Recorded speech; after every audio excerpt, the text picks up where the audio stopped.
Well, good afternoon, everyone. Thank you for joining us. We're just going to let the last couple of people connect, and we'll get started in just a moment.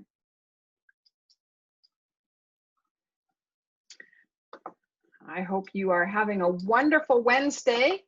My name is Sharon Parenteau, and it is my great pleasure to be able to share with you information that I have learned through practical experience, through partnering with many different staging professionals, and through a lot of research in the school of Pinterest. So if you know what Pinterest is, you'll know how captivating it can be. And I want to share with you today half of our seminar. We normally deliver these seminars in person, but we've had to adapt to the changing environment, as you all have, and joining me here virtually rather than in person.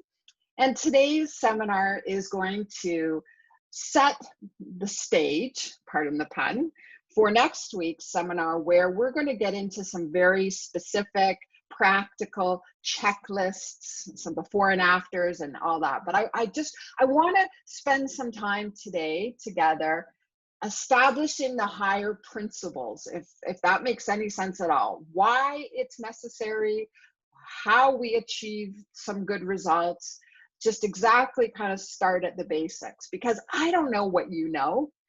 And I'm going to tell you that staging is a relatively new phenomenon. When I purchased the home I'm living in now, it wasn't staged. It was sufficient for it to be clean and tidy. And that's really not the case now. Homes have been staged for a long time, but they were always very luxury homes, you know, multi-million-dollar mansions. But every home now, I think, needs a little tweaking, and we'll get into that. Okay, so here I am.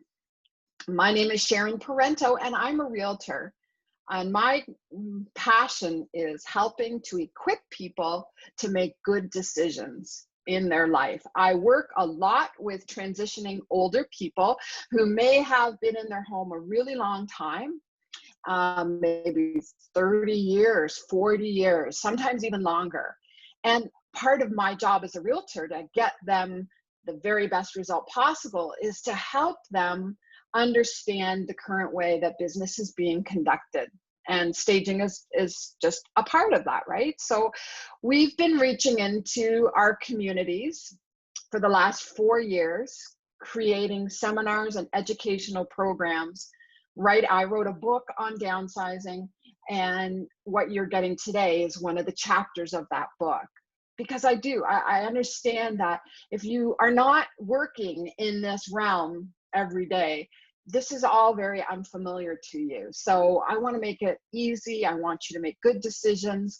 And most of all, when it's time to sell your house, I want you to get the very best result possible.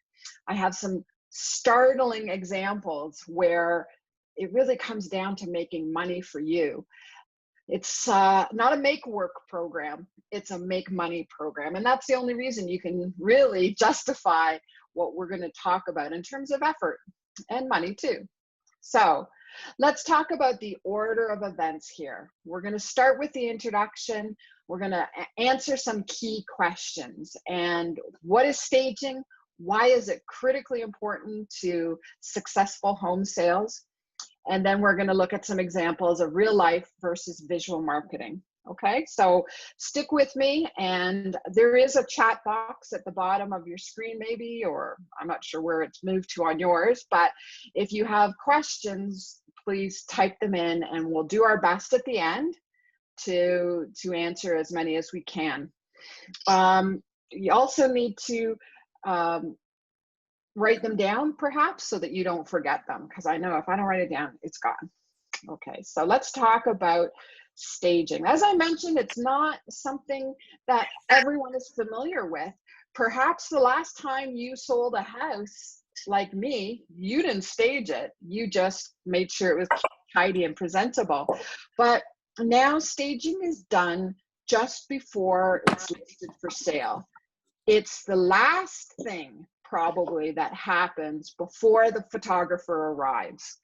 And that is so that we can capture images of your home that are going to present it in the best light possible in a variety of marketing formats. So let's just hold that thought, and we're going to come back to it.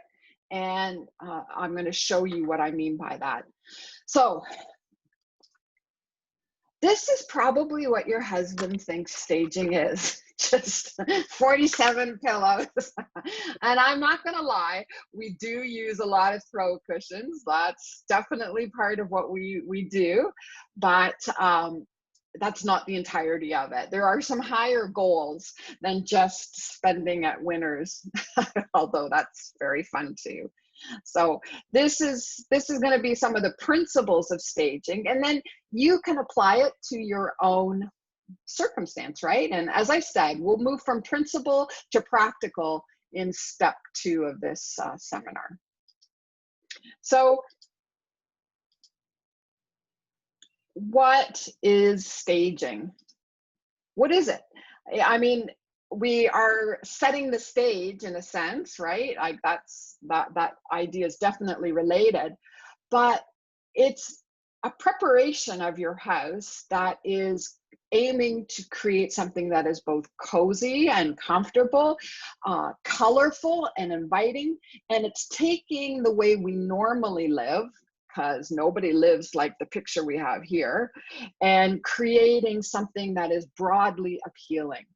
It's all about tailoring the message of your home, the story of your home, so that it can be more easily received by its potential recipient, which is in this case is the buyer. We always, in marketing, we want to make sure the message is really key to the drivers of the people who will be consuming that product or service. So we want your home to stand out, but in a positive way. Like it or not, even with the very, very low inventory of property that's currently the situation in all of the GTA, there aren't enough homes to meet supply demands. We still want your house to stand out because it's a beauty contest.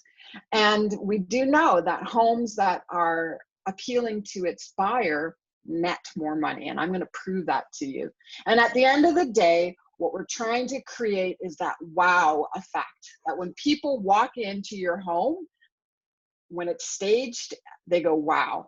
We want to make sure that it looks every bit as good in person as it does online in photographs, and vice versa. Okay?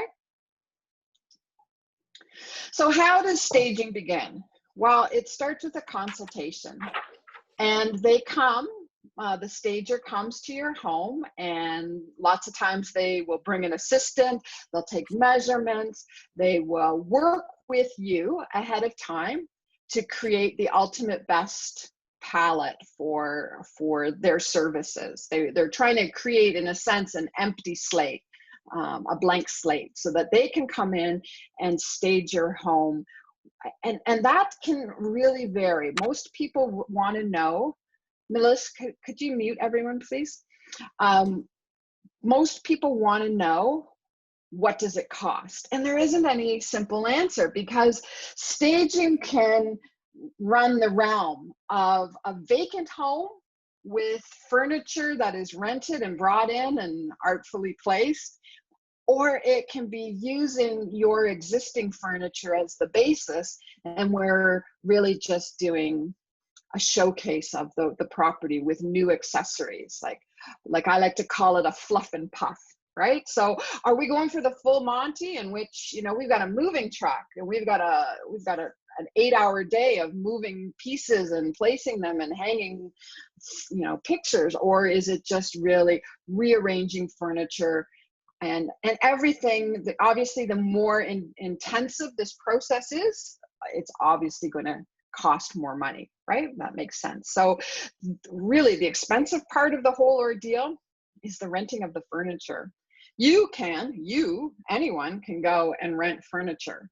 I don't know if you knew that, but it's by the month, and it can get expensive when it's multiple pieces. So for my client base, I really like to keep the costs as low as possible by using their pieces and then just bringing in a more modern aesthetic through the accessorizing. So why do we have to go to all this trouble? Well, it is critically important. Let me just pause here and give you a little bit of a caveat. I can sell your house, no matter what condition it is. But what's the thing that I'm going to have to adjust? It's usually price. Because like every consumer, buyers today are looking for the best possible value. They want the best house at the lowest price, right? That's the same as everyone. So we want to present your home so that it creates a positive first impression. And the way that homes are largely found these days is on the internet, right? So it used to be you went into a realtor's office and you flipped through a book of listings and you made kind of a rational decision. Okay, this has the right number of bedrooms, it's in the right neighborhood, it's the right price point. And then you went and saw it and created that kind of emotional connection. And you said, oh, it's my dream home, I have to have it. That's not the way it works these days. Buyers today and their realtors who represent them are online first. They check out the houses extensively, especially under COVID restrictions right now. When people finally come to a house that's for sale, it's really just to confirm yay or nay. It's thumbs up or thumbs down, but they've already made their selection process online. And so when they look at your home, we want to make sure that it presents in an appealing way to who your buyer is. And the important thing to recognize is that when we suggest some changes as part of staging, it's not to critique your personal style or to, admonish your aesthetic. It's really because we want to pitch the product to the buyer, and the buyer isn't you. The buyer is a different demographic. They have a different sense of style and taste. And if you want to know what they're searching for, you just have to open up an IKEA catalog, because that's what's going on these days, is the modern look. And we don't have to pull everything out to achieve it. We just need to put some carefully placed things back in. So let's have a look at what I mean. Who is your buyer? I want you to think of your buyer and what's important to them. First of all, if they're coming to your home, they're a move-up buyer. Your home is not their first purchase, usually, unless they have a very good working relationship with the bank of mom and dad, which is possible. There are some people who go right into a 3-bedroom or 4-bedroom house in the suburbs. That sometimes happens, but most of the time they have a condo. They're looking to get into the suburbs for the same reason you were. They have a lot of the same drivers, but there's one critically important difference. Do you know what it is? Their pain is their debt ratio. I have a lot of research to back up this idea that, relatively speaking, homes are much more expensive compared to income than they were when you purchased. Even if you purchased only, quote unquote, 20 or 25 years ago. We have seen that real estate prices on average double every 8 to 10 years, depending on the product, depending on the price point, all of that, right? But you can't say that salaries are doubling every 8 to 10 years. So really, their indebtedness makes them cautious consumers. They really are very price driven. And when they look at a home that's been staged in a way that's appealing to them, research shows that they're willing to overlook some of the other flaws that every house has. But when they see a house that is dark and oldie-timey, when it's looking dated, it starts to run like a tally in their minds of all that it's going to cost them to bring it up to their standard. So they don't have a lot of time and they don't have a lot of money. The one thing they do have a lot of is debt. And what we want to make sure is that we're showing them the practical benefits of your home while also creating a sense of the good life in suburbia, like we've all been experiencing. So the lifestyle aspects of it are kind of part of the visual marketing. It's part of what we do to lure them in, to entice them in, to, okay, a less pejorative term would be to attract them to your home. And like I said, it's a competition out there to get eyes on your property, because what happens if they look at your home and it doesn't immediately appeal to them? What do? They simply swipe to the next property. They are a little bit spoiled for choice. Even though there isn't much inventory, they still will go and they'll select on very superficial criteria what is going to be their next home. Okay, so let's just have a look at how they find their homes. I'm going to suggest, like, we have maybe 90% of buyers now find their own homes. I think this chart is a little out of date because things have shifted so much. We do get people who drive around neighborhoods and come through open houses and all that, but right now people have time on their hands and they're going to find your home themselves before they ever get to a realtor. So the realtor's job when I'm working with buyers is that I will filter out all the noise on the line and I will give them properties that I know meet their criteria of bedrooms and space and price and all that.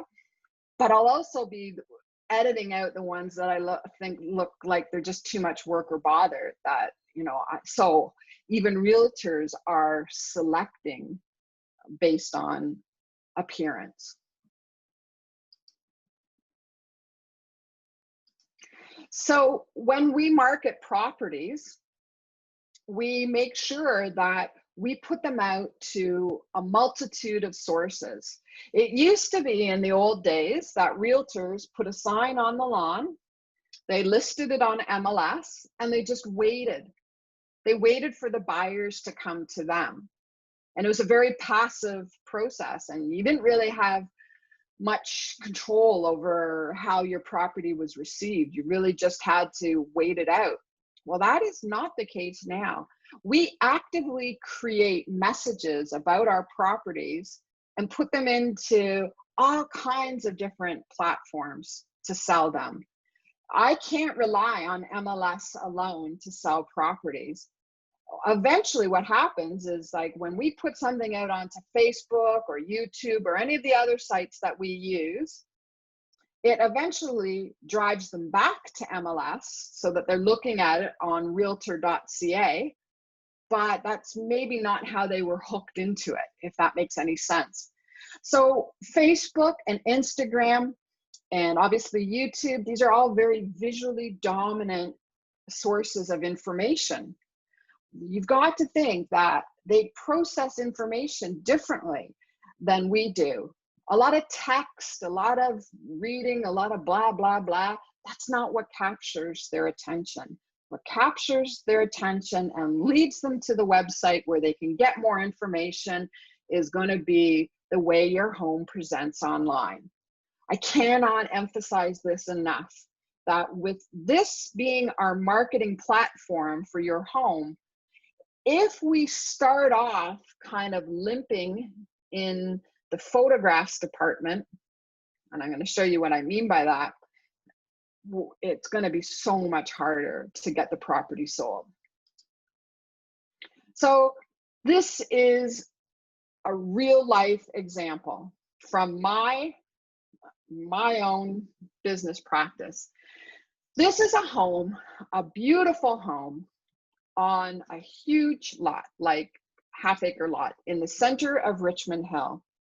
And do you know that it was on the market with another agent for over a year? Over a year, these poor people were strung out, sitting on the fence, neither bought nor sold. Like, it was awful. And by the time I took over the listing as the second agent on the job, I knew immediately what the issue was. The issue is that this looks like grandma's cozy cottage, and people can simply not visualize themselves in this space.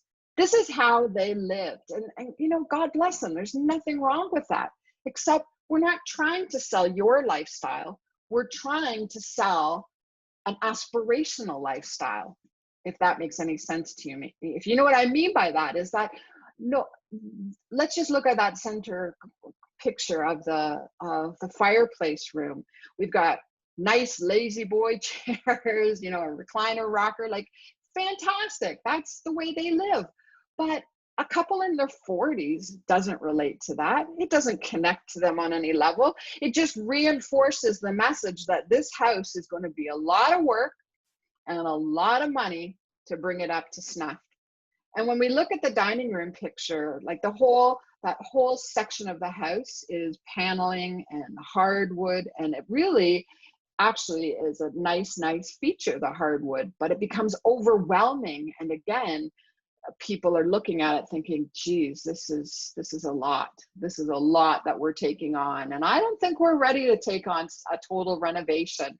No, come on, let's go. We're going to go down to the next street, the next house down the street, and let's see about that. So this is what we did.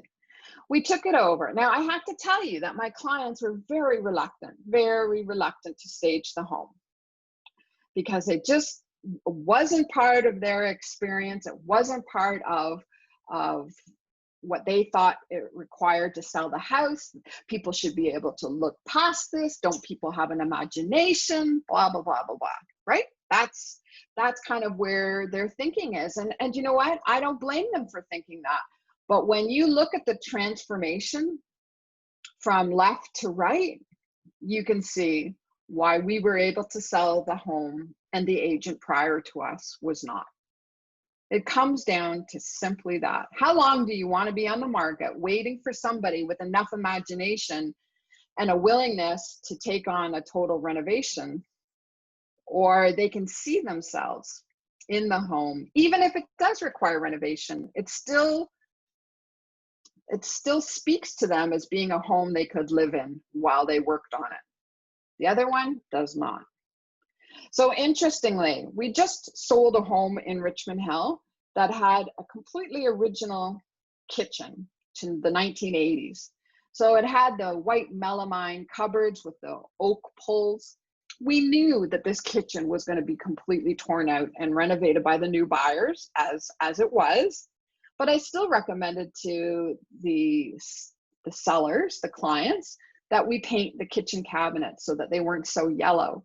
Why? It's going to come out. I said, yeah, but trust me, for a bit of time and a little bit of money for that paint, it's going to be one less thing that they object to, right? That they might have to live there while they, do the renovations. And the way it was before was just so off-putting that a simple coat of light gray paint was enough for them to see past that one flaw and be able to take on the project of renovation, which they did. They sold it. So that's good news. So why do buyers appreciate a home that's been staged? Let's look at this statistic. Now, we have strict privacy laws in Canada, but in the US, they were able to poll several 100,000 realtors belonging to the National Association of Realtors, and this was what their survey results came back. 77% of buyers stated that they felt it was easier to visualize the property as their own home. Because one of the things we're doing is neutralizing all your style choices, right? We're saying it's broadly appealing. 40% were more willing to go and visit the home that they saw online. That's huge, because this is a numbers game. We want as many people through your home as possible, virtually, right now, virtually. 38% felt that there was a positive impact. and in the price, right? And like I said, 27% felt like they overlooked some of the property's other faults. 9% and 4%, so a total of 13% of realtors felt like there was some negatives associated with staging as far as their buyers were concerned. But the overwhelming majority, not 87% of realtors felt like there was tangible benefits to staging a home. So one of the things we mentioned was that staging is part of an overall marketing campaign. And one of the goals that I mentioned right back at the beginning was that we want your home to look its best in a variety of formats, most of them print related. So I have 3 different media examples for you here, and you can see why it's so important to capture those powerful images. First of all, on the left, we have a screenshot of all of the pictures of this home, or not all of them, actually, there's several more, but this is an example of the pictures online on the MLS. When this home was listed on the MLS, people had this gallery to scroll through, and they could see, you know, the home, and there was a continuity from picture to picture, which is super important. We'll talk about that later. On the right-hand side is a static picture, a collage of static pictures that we created a postcard from, and we sent those out to the neighborhood to let them know about this home for sale and to encourage them to let their friends and family know about it. So again, we were able to create a very, very attractive collage montage of the property. And this also goes to the feature sheet. When we have a home for sale, we often have a place at the front of the home, like a little table where we've got the MLS sheet with all the information. And then we also have a professionally printed folder of pictures. And so we want to make sure that we've got really excellent images to be able to promote. And then we do little things like this. This is not the full virtual tour. This is only a little snippet that we made to post onto Instagram and Facebook to be like a teaser, okay? So it's a short teaser, but we couldn't have done this with the previous images that the other realtor was using. It just could never fly. So let's have a look at this, okay? Where did my cursor go?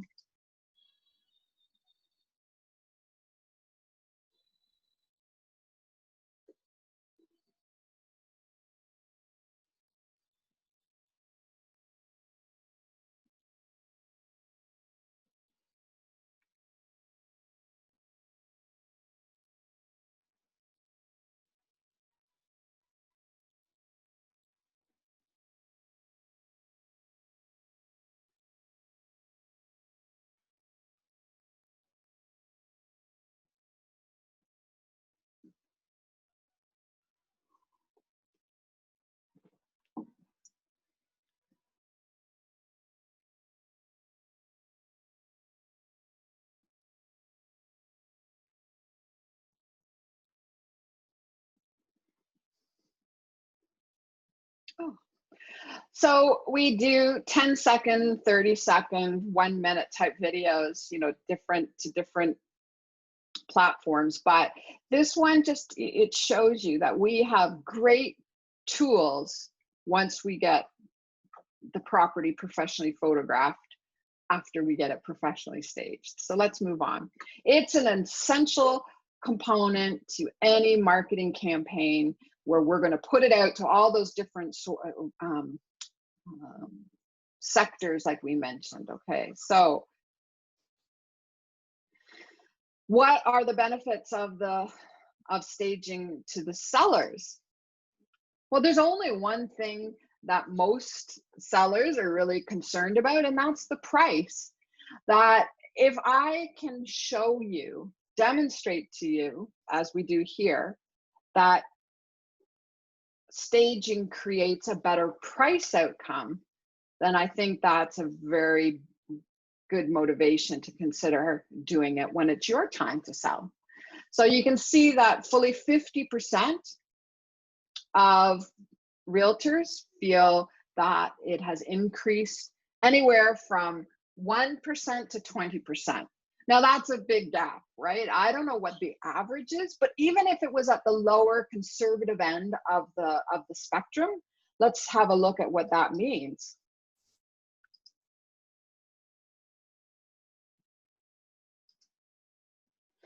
The other thing that we want to measure in terms of successful outcomes for my clients is how long is it on the market?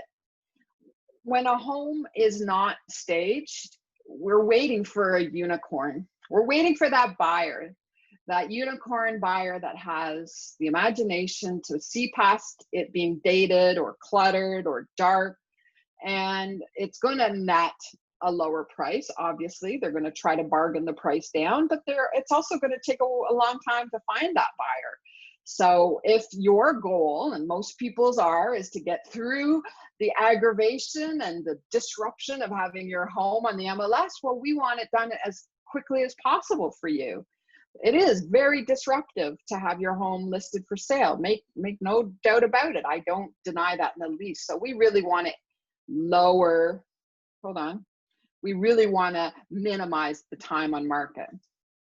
So it's an investment. So let's presume that the average home is going to be selling for $1 million and 50% of realtors expect to achieve somewhere between $10,000 and $200,000 difference. That's a huge payoff. If I told you, spend $2,000 and you'll make $20,000, would you do that? I think you would. If you spend $2,000 staging your home, would you expect to get $1,020,000? Yeah, you would. You would expect that payoff. I would expect that payoff. But most importantly, like, I'm going to add another slide when I redo this. There are 30% of properties that never sell in the course of their MLS listing. They just, what we call, expire. And they never sell, or they get relisted at a much lower price. And we see this, and it's listed and listed and listed and listed. I don't want that for you. So there's two different ways of measuring value. One of them is time on market, and the other is eventual selling price. So in both of those criteria, staging is a worthwhile investment. Well, how exactly does staging maximize your home's value? What is this magical elixir that we, pixie dust that we sprinkle around your home so that it sells more quickly and for more money? Well, first of all, we're transforming your property with very specific goals in mind.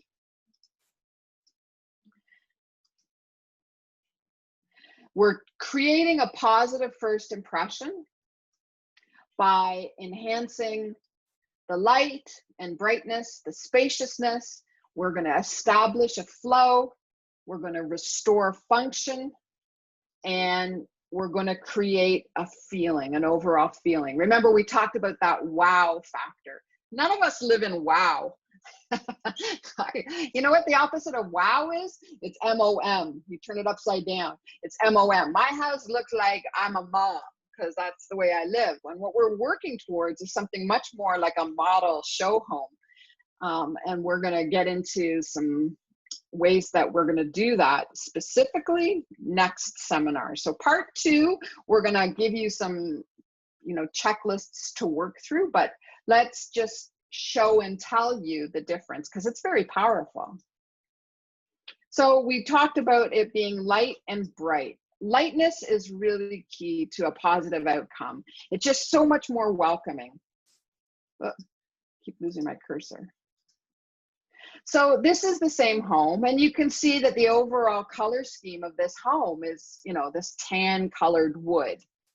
And when we put down different wood, we brought in different chairs, we put down light art a light area rug and added art. And we took out, this was the biggest sofa I had ever seen. It was like a 4-seater sofa, and it completely cut off access to this gorgeous solarium. And it was very dark and heavy. So this is an example of pretty heavy staging, right? Because we're swapping out some furniture, but what a difference it made, both in terms of the luxury and the kind of bling factor, but also in creating a much lighter palette.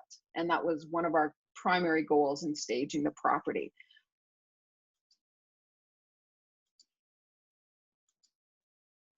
Here's another example where there's actually a change in the paint color. There's a massive editing of furniture, like 50% of the furniture or more is gone.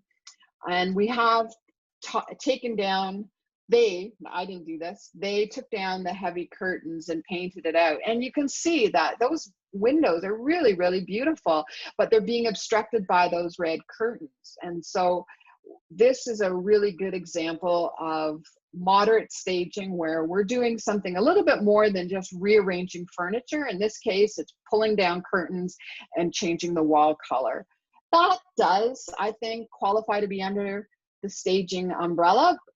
Not very often, though, do I ask my clients to paint their walls, but I would totally agree with taking down these curtains.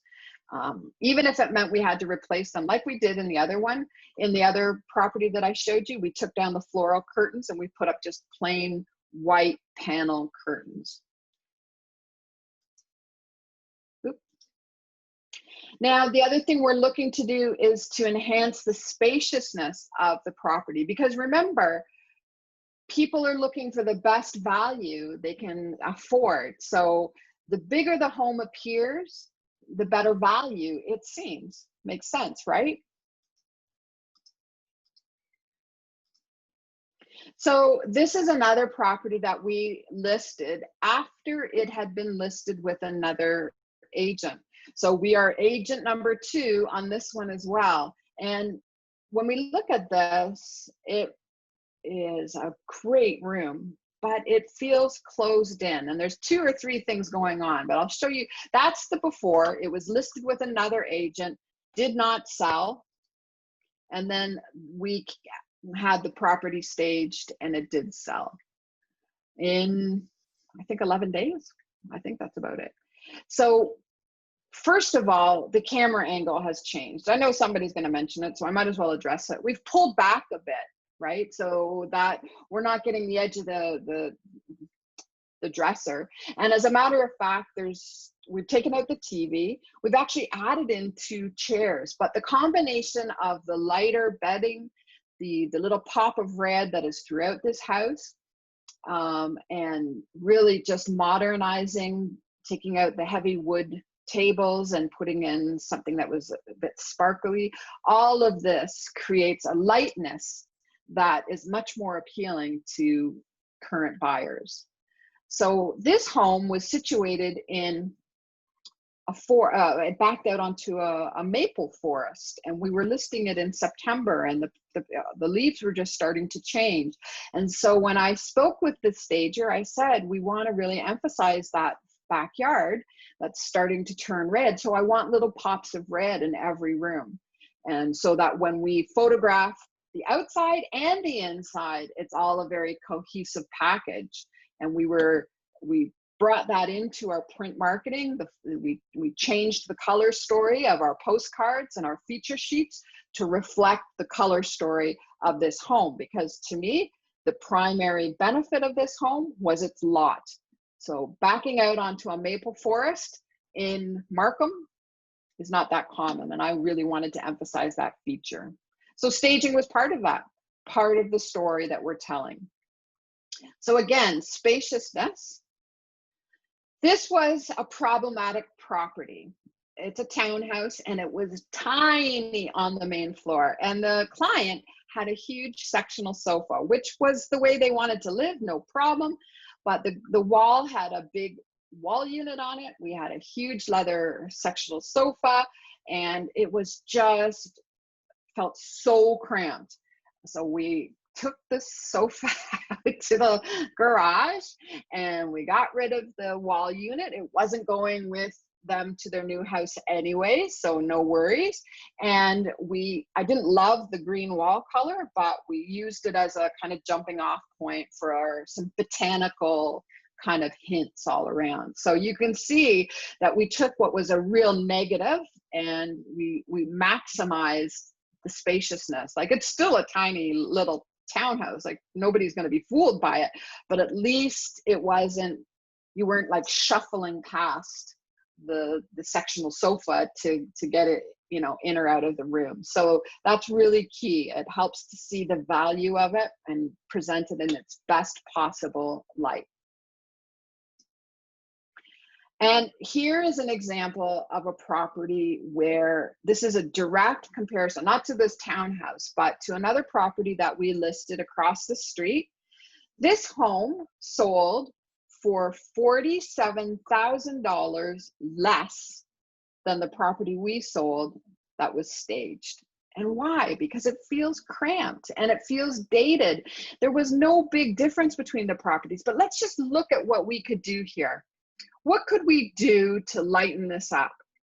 Well, number one, let's get rid of the swoopy doopy jabot or whatever they call that, the swag, because it's heavy and it pulls the ceilings down. It makes the ceilings feel closer than they really are. We've got 50% too much furniture, and I never like to block a window because it's such a great source of light. So if we're going for light and bright and spacious, why not either keep the two love seats and get rid of the sofa, or vice versa, keep the sofa and get rid of the two love seats. So again, just creating the biggest possible unobstructed footprint. One of the things people ask me all the time is about photos and pictures.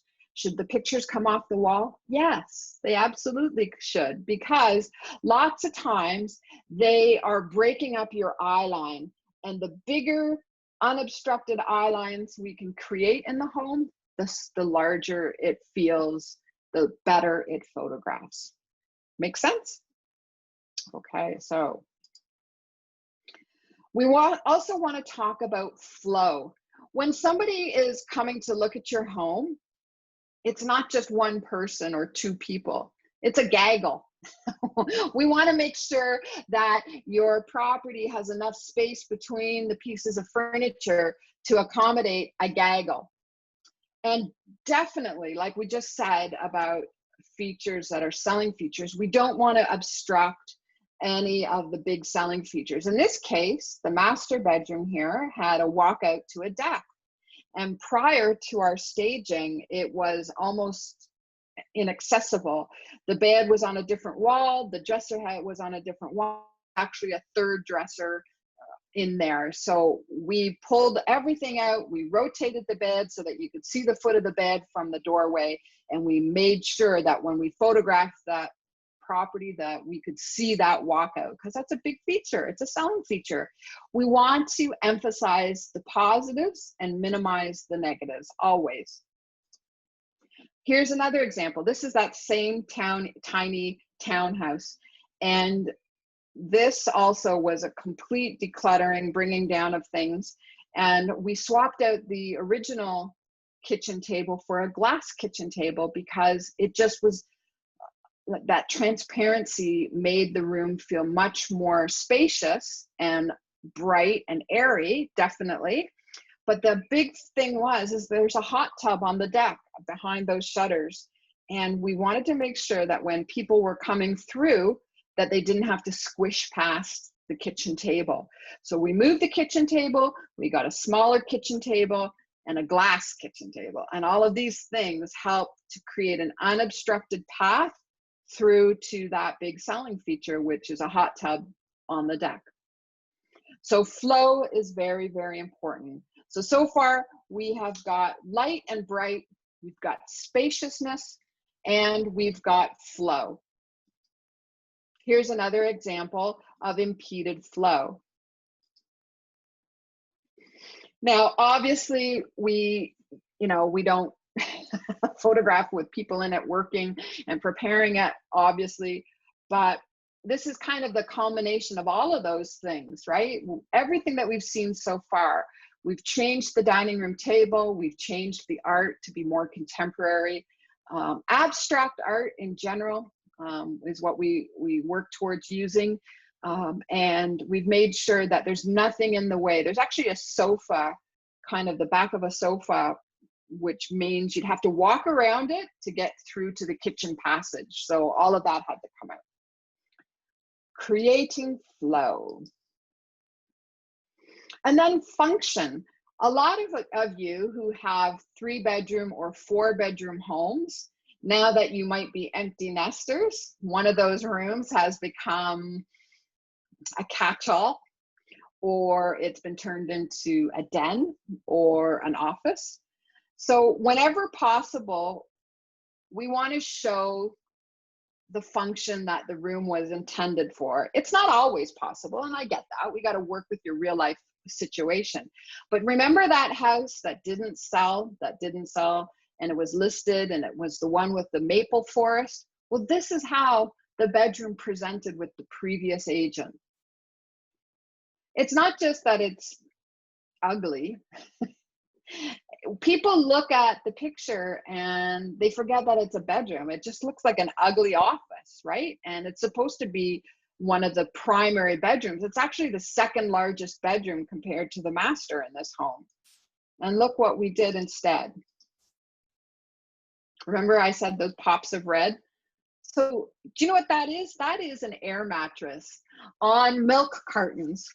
And what we do is we stage it with the pillows as a headboard. We put, we bring in some nightstands beside it with lights and everything. And this cedar trunk in the original picture is tucked into the corner, and we turned it into a little feature, almost like a little sitting area.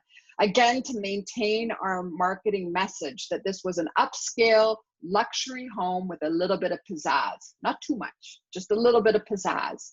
So now buyers can actually imagine what the function of the room is and not have to do the translation from the crappy job you did presenting it the first time, and they go, oh yeah, well, you remember that's a 4-bedroom house. So let's just take it one step further, and I want to show you, this was a vacant bedroom, and we wanted to make sure that we listed it as a 3-bedroom house as much as possible.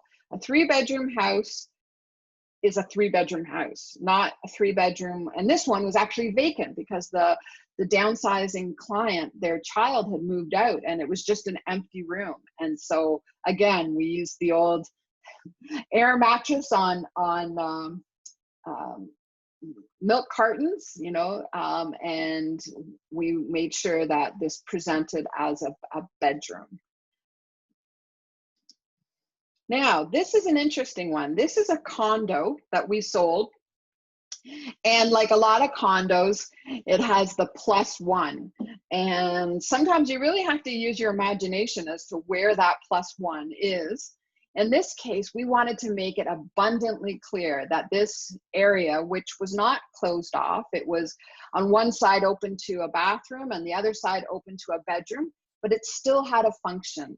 And the function in this case is that it was a work from home space. And my client actually did work from home. And this was a really, I think, an important selling feature, just to show, because otherwise when you see the blank space, you think, well, what is that for? Like, what could go in there? You've got limited imagination to be able to see, well, what actually fits in that space. And so in this case, we were able to show that it was a usable space and not just a waste, okay? And then we also want to make sure that if we have a bonus room, in this case, we had an amazing finished basement, and it was wonderful with huge home theater setup. We wanted them to see that this is what that space is for. There are lots of rooms we don't photograph. Like, we're not going to photograph your furnace room or your cold cellar, or if your basement is unfinished, we often don't choose to photograph it. But in this case, The main floor was a little bit small, and it did not have a separate family room, although other models in the neighborhood did. So we wanted to show that there was a family room available, and here it is, and it's ready for you. So it's a bonus for buyers, and that they can see that, you know, this is a professionally finished basement worth a lot of money, and yet you're not paying for it extra. So all of those things made this space appealing to buyers. Okay, so this is all to do with helping your buyer to see the function of each space and not leaving any question marks for them to fill in. Now, this comes to the kind of the final culmination of what we're trying to achieve, and that is to create that wow feeling.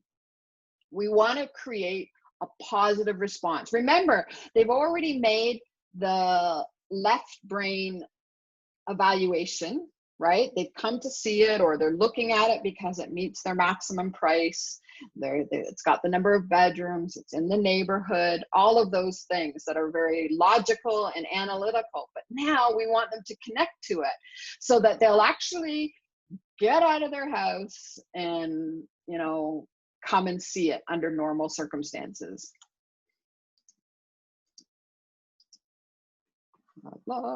So do you see that the feeling of these two spaces is quite different, right? That there is just a calmness, a peace that comes from good design rather than something being kind of chock-a-block. So we've changed the rug, that Asian-inspired rug. We put something down more neutral, more contemporary. And rather than the white formal tablecloth, everything feels a little bit disjointed in the left picture, where there's a much greater sense of harmony. Okay, I think the awkward placing of that server at the back is really one of the things that makes it feel off. So this is kind of negative feeling in some ways to neutral feeling in the other example, in the after.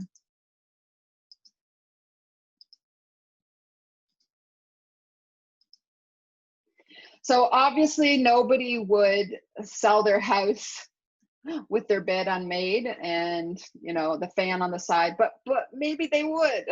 We're going to get to some MLS pictures in a minute, and you would be surprised how bad some of these MLS pictures are. But what have they done here? Well, first of all, we got tiny little candlestick, definitely not in proportion. So they've beefed up the lighting, improved the overall sense of things. We've lightened things up, decluttered, and the feeling of just being serene and relaxing and inviting is just so much greater.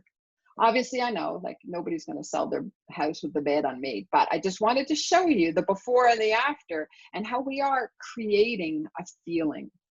Basic pieces are the same, few little tweaks, totally different environment.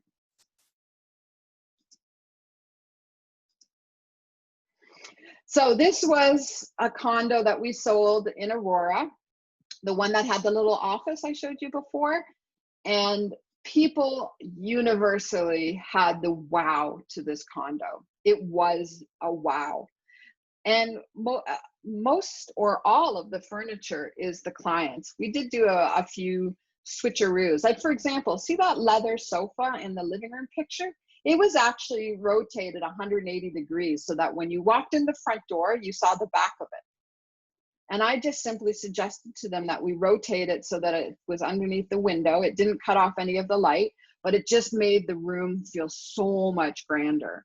And this was a while back, so this turquoise color was really in high fashion. It was like the flavor du jour of staging was these aqua and turquoise tones. And it really creates a very soothing, inviting luxury oasis. And that's really, and we ended up, like, this is the part that I don't want you to miss. We ended up selling this unit for the highest resale price ever in that building, because somebody came through an open house with their parents The parents were looking to downsize, who were in their 70s, mid 70s, late 70s. And the kids came with them, who were in their 50s. And they were not planning to downsize. But this unit made such a huge impression on them. They loved it so much that they decided to accelerate their downsize plans. So the wow was really evident in both the general reception and the particular response of this buyer who had no intentions of buying a condo. Okay, so that's the power of creating an emotional connection where people say, I need to have that. So which would you rather imagine yourself in? This is a tiny little condo in Scarborough that we listed. And it had such amazing bones, so to speak. But again, it was grandma's cozy cottage. And I'm not trying to pick on grandmas. It could just easily have been, you know, grandpa's sports den or whatever. But in this case, everything was out of date with today's potential buyers. And I knew that if we left it this way, she would have had to take a discount on the price. And this was her retirement. Like, this is what she has in terms of assets to create a comfortable retirement. And that to me really weighed on me. And I took that responsibility very seriously. So this is what we did. Ta-da! So again, we wanted to make sure the flow was good. We got rid of the little two-seater. We took what we had to work with, and that was older furniture, and we used the best parts of it and emphasized the potential for modernity. So this doesn't photograph particularly well, but the entire condo was pink. And you can imagine that that's not an easy color to work with, but what we ended up doing was using that pink as a jumping off spot to create like a beachy feel. And so all of our accessories were very light and kind of marine or aquatic or beachy themed. And it ended up that we sold this property for $49,000 higher than list. $49,000. In what other realm could you earn almost $50,000 just by the blood, sweat, and tears that went into staging this property? And trust me, it was so hot. It was so hot. And but like, that to me is a thrill. We had 11 offers on this property and sold it for $49,000. In any other situation, if I handed you a check for $49,000, you would think you had won the lottery, right? Like, that would be such a happy day for you. But in real estate, we kind of like take it almost like a little bit for granted. But I want to show you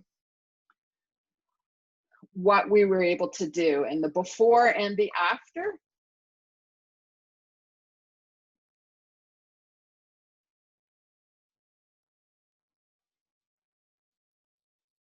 So that's a little tiny teaser, but you can see that we really created a completely different ambiance that would appeal to a first-time buyer, and that's who purchased that property. A first-time buyer, and they were willing to, they wanted it, so they were willing to pay for it. Okay, so let's look at what not to do, shall we? We're going to end there. As part of defining what staging is, I want you to see how not to stage. First of all, there's so much wrong with this picture, but I thought that was hilarious that we captured a picture with Grandpa down in the basement waiting for the photographer to be finished. So like, first of all, just like step 3 feet to your right while the photographer's there. And again, like, we would take off the fridge magnets and we would take down the plate collection and the personal photos. All of that just pulls the whole space much smaller. And this is a real, genuine MLS, as in multiple listing service, picture from the Toronto Real Estate Board that I just had to laugh. I actually belong to a Facebook group called Really Bad MLS Photos, and people from all over North America, agents from all over North America, post the wall of shame type of pictures. So again, these are two actual MLS photos. The property on the right with the tile floor is in Richmond Hill. The property in the left is in Markham. Like, as the realtor, why would you not just pack up their desk for them? Why would you not just get an office box, even for photography day? Like, just do it for photography. If he wants to live in a cluttered office afterwards, no problem. But just at least for the photographs, you're not representing their best interests by allowing this kind of picture to go onto the MLS. Shocking. Do you see the boy there? He is in all of the ground floor pictures in one way or another. And it's not like, oh, this is some kind of cutesy gimmick. This was just, he wouldn't move while the photographs were being taken. There's a box of Kleenex on the table. Like, seriously. Can I just tell you the most shocking thing ever? This is a realtor's own home in Richmond Hill, in the Mill Pond area. It was listed more than $2.2 million.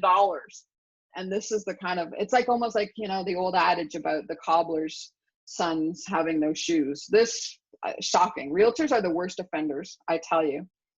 And then we have this, which to me is every bit as bad.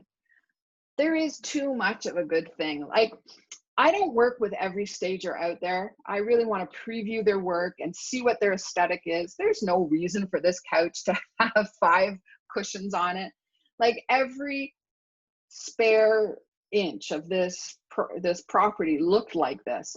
Every room had way too much. It's every bit as cluttered as it was probably before they staged it and decluttered it. So to me, this irritates me. It makes me anxious. And that's not the feeling that you want to engender in your potential buyers as they are looking at your property. Like, there's too much of a good thing. We call this like over the top, OTT. We don't want that. We want a light touch, and we want to use furniture that kind of looks like it's real furniture, not like a Barbie house. Okay. So I hope you have kind of gotten a high level view of what staging can do and what a lack of staging can do. And the outcomes are very, very different. And as I've mentioned to you, there's a couple of examples where the exact property was listed with another agent and not staged. And guess what? It just didn't sell.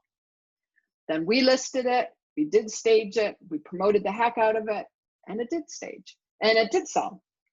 And we've seen properties where identical townhouses, one literally across the street from each other, identical layout. As a matter of fact, my client's backyard wasn't quite as nice, but this one over here sold for $40,000 less because the buyer just felt that it was tired and going to take a lot of work and yada, yada, yada. Okay. So the only thing that matters is, does your house sell at the price you're expecting in the time frame that is reasonable? So, sorry for the shock, but we are going to be continuing on with part 2 next week. And if you have found what you heard today to be valuable, won't you please refer a friend and send them our links or our newsletter? And we have these really fantastic incentives for you. We're going to be giving away a Canada Day barbecue basket. And we also have printed up a whole ton of Canada Day yard signs. So these are plastic signs that go over on a frame, and you can, you know, I'm sure you've seen a ton of them thanking first responders. So we've combined the best of 2 worlds, and we have put those together. Okay, so share our information, because I love the fact that you're all here. But we could do this for 10, we could do this for 100, and it doesn't change, you know, the way that we're going to deliver it to people. So let's get the word out. And if you can help us, that would be such a tremendous favor, right? Because you know people we don't know.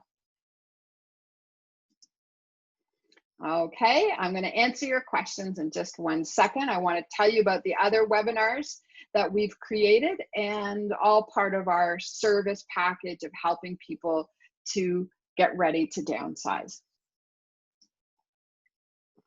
We also do our virtual condo tours, where we take you in the same kind of format that we've seen today. I actually select properties that are a representative sample of what's available in the market in the neighborhoods that we serve. Markham, Thornhill, Richmond Hill, Aurora. So if you are thinking, well, maybe I'm going to downsize to a condo, this is a great way to get product knowledge. It's really, really informative. We're also doing no cost, no obligation property evaluations. Maybe that's a big part of your planning, is to know what your budget will be for the future and what could you fetch for your home. And we also have our 30-day decluttering challenge. So let me get to your questions now while we still have a bit of time. Oh, we're a little bit over. Sorry about that.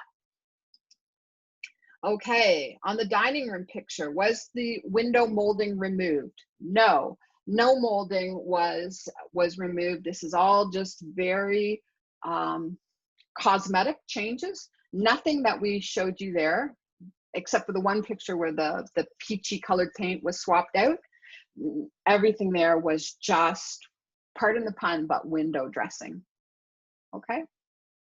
So those are our slides. I'm just going to see to make sure if I have one more. Can't remember if this is the last slide or not. Oh, no, how could I forget this? We have a Facebook group online for keeping connected socially during this COVID shutdown. Many of us are still choosing to keep a very low profile and stay close to home.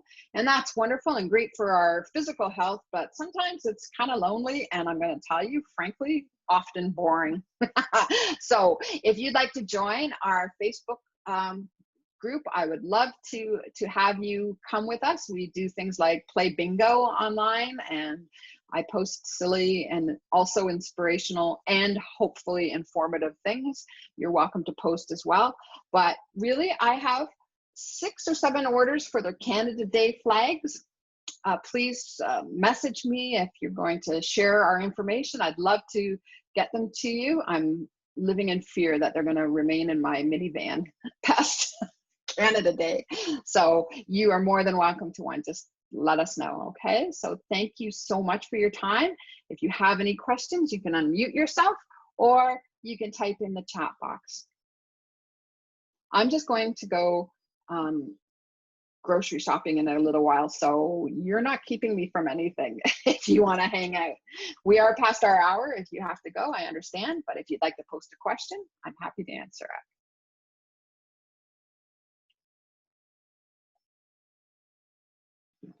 Okay, thank you. Looking forward to part 2.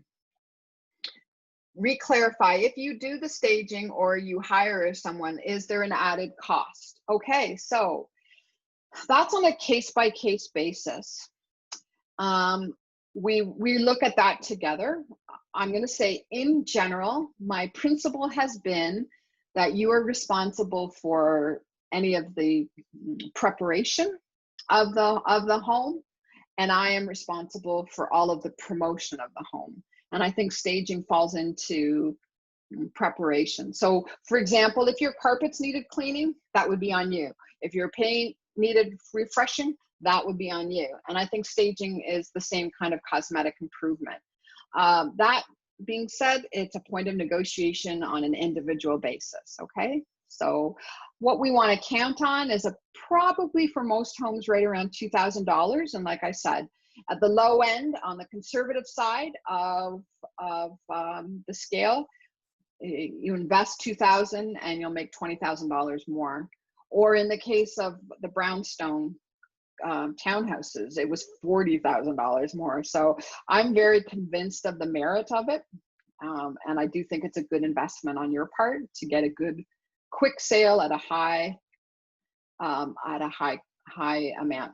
The cost of the staging is going to be very much dependent on the size of the home and how much furniture or accessories are brought in. Wherever possible, we use as much of yours as possible to keep the costs down.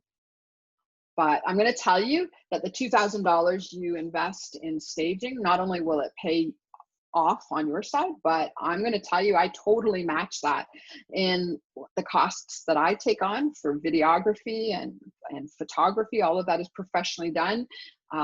Printing, open house assistant, all of that. I guarantee you that I'm spending far more than that on getting your house sold. And that's an investment that I make on my side, and I count as the cost of doing business. I hope that makes sense to you.